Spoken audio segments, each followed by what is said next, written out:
وانفعنا به وبارك لنا فيه والحمد لله رب العالمين. نوينا التعلم والتعليم والتذكر والتذكير والنفع والانتفاع والإفادة والاستفادة والحث على التمسك بكتاب الله وسنة رسوله والدعاء إلى الهدى والدلالة على الخير ابتغاء وجه الله ومرضاته وقربه وثوابه من الله تعالى. سبحان الله الحمد لله ولا إله إلا الله الله أكبر ولا حول ولا قوة إلا بالله العلي العظيم عدد كل حرف كتب ويكتب أبد الآبدين ودهر الداهرين. سبحانك لا علم لنا إلا ما علمتنا إنك أنت العليم الحكيم. اللهم اجعل أنفسنا مطمئنة تؤمن بلقائك وتقنع بعطائك وترضى بقضائك. اللهم يا من بيده مقاليد الأمور كلها وإليه يرجع الأمر كله يا فتاح يا عليم افتح علينا فتحا قريبا. إن تستفتحوا فقد جاءكم الفتح إنا فتحنا لك فتحا مبينا نصر من الله وفتح قريب. اللهم اغننا بالعلم وزينا بالحلم وأكرمنا بالتقوى وجملنا بالعافية برحمتك يا أرحم الراحمين. قال المصنف رحمه الله ونفعنا به وعلمكم في الدارين آمين. ومن أدل الدلائل على وجوب حفظ الحرمة لحرمات الله تعالى كلها والتحذير من تدعيها والتهاون بجانبها قوله تعالى يا أيها الذين آمنوا لا تقدموا بين يدي الله ورسوله واتقوا الله إن الله سميع عليم. يا أيها الذين آمنوا لا ترفعوا أصواتكم فوق صوت النبي ولا تجهروا له بالقول كجهر بعضكم لبعض أن تحبط أعمالكم وأنتم لا تشعرون. والآية الأخرى. Di antara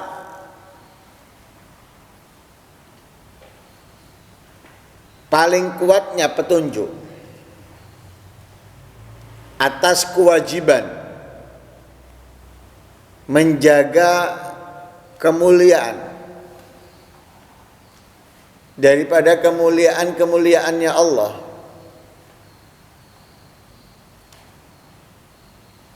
menjaga keagungan Allah Subhanahu wa taala,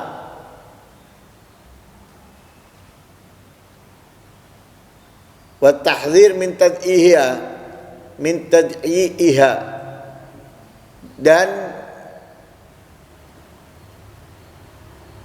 memberikan larangan, memberikan warning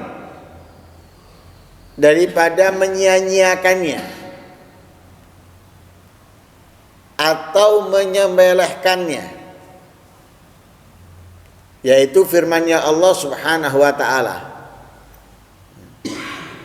Di antara dalil yang paling kuat yang menjelaskan tentang bagaimana kita wajib menjaga segala yang membuat kita mengagungkan, memuliakan Allah Subhanahu wa taala. Dalil yang kuat yang menjelaskan larangan dengan tegas kita menyia-nyiakan atau mengabaikan, menyepelekan sesuatu yang dimuliakan dan diagungkan oleh Allah Subhanahu wa taala. Firman-Nya Allah, ya ayyuhalladzina amanu la tuqaddimu baina yadayillahi wa rasulih. Wahai orang-orang yang beriman, la tuqaddimu baina yadayillahi wa rasulih. Jangan kamu terburu di hadapan Allah dan Rasulnya. Maksudnya terburu di sini, jangan kamu melakukan sesuatu semaunya kamu, seenaknya kamu, tanpa kamu melihat apa yang Allah inginkan atau Rasulnya inginkan. coba gini, ini dulu mestinya, ini dulu, ini jangan. Ya. Itu bukan hak kita, bukan wewenang kita.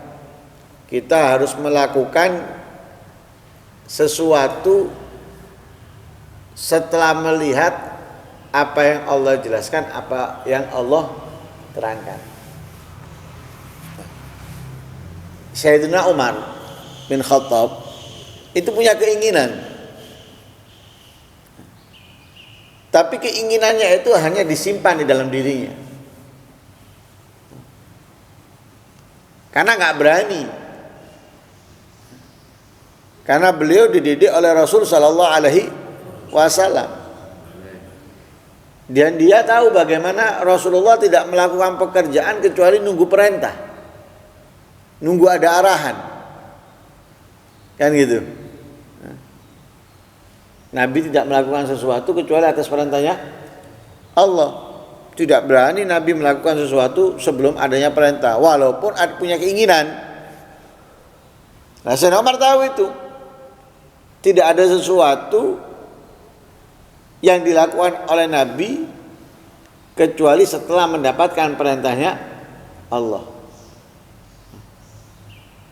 Sehingga Sayyidina Umar pun gak berani melakukan sesuatu sebelum Nabi menyampaikan, sebelum Nabi mengajarkan. Karena itu di sini la tuqaddimu baina yadayillahi wa rasulih. Untuk para sahabat, mereka tidak pernah mau mendahului nabinya. Punya keinginan. Di antaranya apa? Hijab. Harus ada pembatas antara orang-orang ini dengan perempuan secara umum, khususnya istri-istrinya Nabi. Sehingga ketika Allah turunkan, katanya Sayyidina Umar, ini diantara yang sesuai dengan apa yang aku inginkan. Ada 3 sebetulnya yang sesuai yang diinginkan oleh Sayyidina Umar, ya, dan itu terjadi. Dan Sayyidina Umar tidak mengucapkan setelah kejadian. Lah kita juga seperti itu. Hukum ini sudah ditetapkan oleh Allah. Nabi sudah mengajarkan. Jangan kemudian kita mengatakan ini dulu, ini dulu. Lihat apa yang dikatakan oleh Allah, lihat apa yang diajarkan oleh Rasulullah, baru. Nah, jangan dengan kita, ya, mendahului dengan logika kita, atau kita mendahului sesuatu, ya, sebelum, ya, sebelum Allah dan Rasulnya. Jangan. Nah, itu berarti apa? Ya, kita mengedepankan apa yang ada di kita. Padahal yang di kita ini belum tentu benar, belum tentu sesuai. Makanya yang harus kita kedepankan adalah apa yang dari Allah dan Rasulnya. Nah, bagaimana Allah Subhanahu wa taala menegur Nabi Muhammad ketika diturunkan wahyu. Nah, apa? La tuharrik bihi lisanaka lita'jala bih. Inna 'alaina jam'ahu wa qur'anah. Fa idza qara'nahu fattabi' qur'anah. La tuharrik lisanaka. Jangan kamu gerakkan lisan kamu, lita'jala bih. Untuk kesusu, keburu. Inna alaina jam'ahu wa qur'ana. Aku yang mengumpulkan ini, aku yang menyampaikan. Fa idza qara'nahu fattabi' qur'ana. Maka jika sudah dibaca itu, maka fattabi' qur'ana, maka ikuti. Suruh mendengarkan dulu. Nah, dari apa yang ada dari Allah baru. Jadi jangan seperti perbuatan perbuatan sebelum Allah kemudian kita berbuat, nanti baru kita nengok. Lah ini keliru. Ya, salah. Kemudian wattaqullah innallaha samiun alim. Bertakwalah kepada Allah, takutlah kepada Allah. Sesungguhnya Allah itu Maha mendengar dari apa yang kalian ucapkan. Nah, dan Allah Maha mengetahui dari apa yang kamu lakukan. Ya ayyuhalladzina amanu, La tarfa'u aswatakum fawqa sautin nabi wa la tajharu lahu bil qawli ka jahri ba'dikum li ba'din an tahbata a'malukum wa antum la tash'urun. Wahai orang-orang yang beriman, la tarfa'u aswatakum fawqa sautin nabi. Jangan kalian angkat suara kalian di atas suara Nabi. Lah, ada beberapa sahabat itu ketika turun ayat ini meyakini ayat ini menegurnya. Karena di antara mereka ada yang tuli. Sehingga mereka kalau ngomong keras. Namanya tuli. Orang tuli kan nggak bisa ngontrol suaranya keras atau tidak. Yang aneh itu nggak tuli tapi suaranya ngomong ambil ngarep ini kok dong orang pasar. Oh ngambil ngarep waduh ngomong ambil padahal ngomong biasa iso enggak. Nah, kalau itu seperti sebagian daerah lah, sebagian daerah yang ada di negeri kita ini ngomong jarak 1 meter, ngomong jarak 10 meter. Kok tukaran, padahal tidak tukaran. Ya, kebiasaannya. Ya. Lah, ada sahabat ini tuli. Ngomong. Lah, ngomong banter. Lah, dia merasa ayat ini negur dia. Ada lagi yang enggak tuli. Enggak tuli. Tapi merasa ayat ini menegur dia karena memang dia ngomong banter. Ya orang itu kan beda-beda makanya. Ada orang yang kalem, ada orang kalem. Kakek saya itu kalau omong-omongan ngobrol sama saudaranya, itu duduk gini nih, padha bisik-bisik lek ngomong. Pelan, sing pinggir iki ndak krungu. Lek omong-omongan. Habib Abdullah bin Abu Bakar. Ya, Habib Abdullah bin Abu Bakar. Lek omong-omongan sama saudaranya. Sampai katanya Abi, aku pinggir iki ndak krungu apa sing diomongno. Padahal ndak bisik-bisik. Lek bisik-bisik kan ndak oleh ada orang. Ini ndak bisik-bisik, ngomongnya pelan itu. Nah, memang mestinya kan sesuai volume gitu loh. Nah, jarak kan diatur volumenya ado ya berarti volumenya kudu rada banter. Lek cedek banter ya akhirnya kopok kan sing dijak ngomong iki.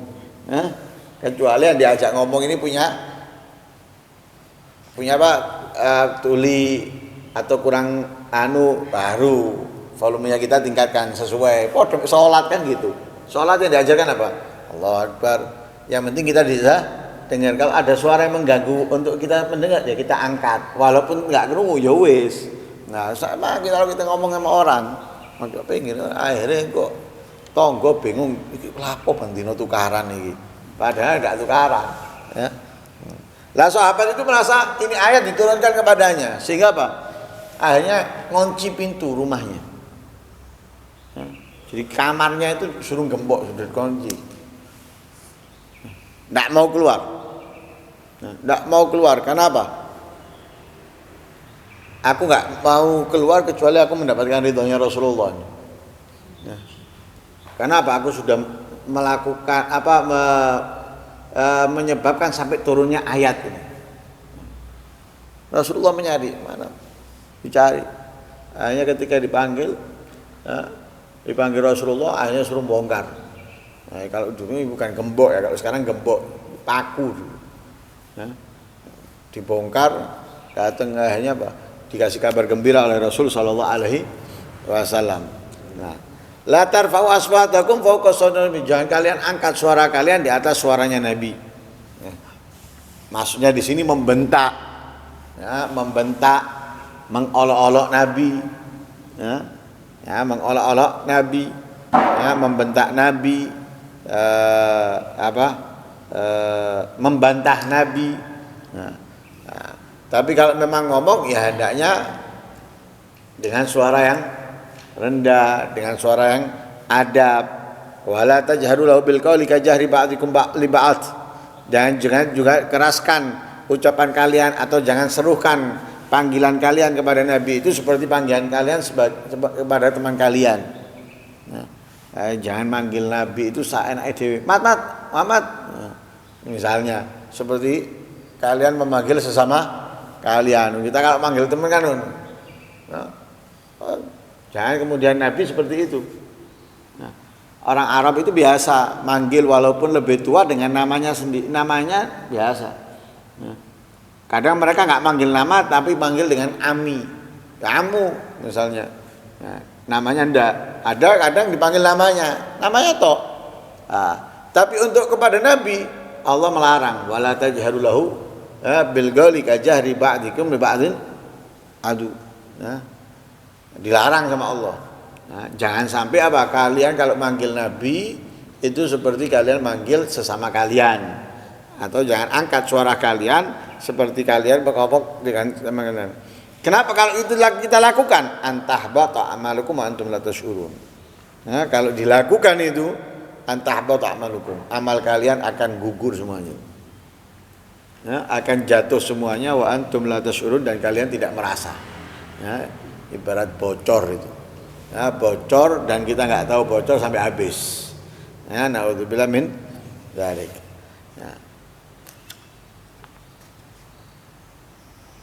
Fata'ammal ma huna wal haq wahid. Renungilah apa yang ada di sini ini, kebenaran itu satu. Wa ahlul haq rahimun. Allah satu. Wa ahlul haq rahimun wahidah. Dan orang yang berada dalam kebenaran itu seperti satu orang, artinya seperti di dalam satu rahim. Wasilah wasilsilah mutawasilah, yang sambung, yang terhubung, dan rantaian yang saling terikat. Lah apa hubungannya dengan para wali kemarin? Dengan para wali kemarin, hubungannya adalah mereka itu mendapatkan kemuliaan dari Allah Subhanahu wa ta'ala. Allah yang memberi kemuliaannya. Lah sedangkan kita diperintahkan untuk menjaga kemuliaan yang Allah muliakan, seperti walinya. Ketika kita tidak memuliakan mereka, menyia-nyiakan mereka, itu berarti kita dilarang, nggak boleh. Karena itu dalam haditsul qudsi, dalam haditsul qudsi Allah mengingatkan apa? Man adali waliyan faqad adzantuhu bil harb. Siapa yang mengganggu, siapa yang memusuhi waliku, maka dia berperang denganku. Kenapa? Mereka walinya Allah ini termasuk yang harus dihormati, karena Allah muliakan mereka. Jadi segala sesuatu yang dimuliakan oleh Allah, kita harus menjaga dan memuliakan serta mengagungkannya, seperti para aulia.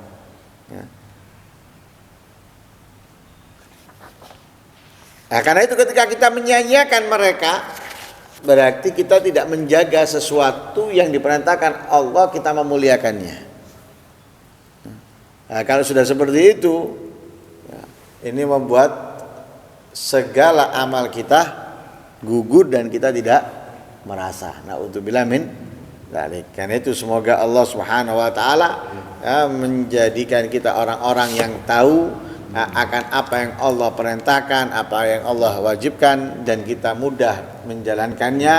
Dan semoga Allah Subhanahu wa taala memberikan kepada kita kenikmatan, kelezatan di dalam menjalankan apa yang Allah wajibkan, apa yang diajarkan oleh Rasul sallallahu alaihi wasallam, serta kita bisa menjauhi dengan sejauh-jauhnya apa yang Allah larang, apa yang Allah murkai dan dibenci oleh nabinya. Amin Allahumma amin. Wa sallallahu alaihi wasallam Muhammadin wa ala alihi wasallam. Alhamdulillahirabbil alamin. Al-Fatihah.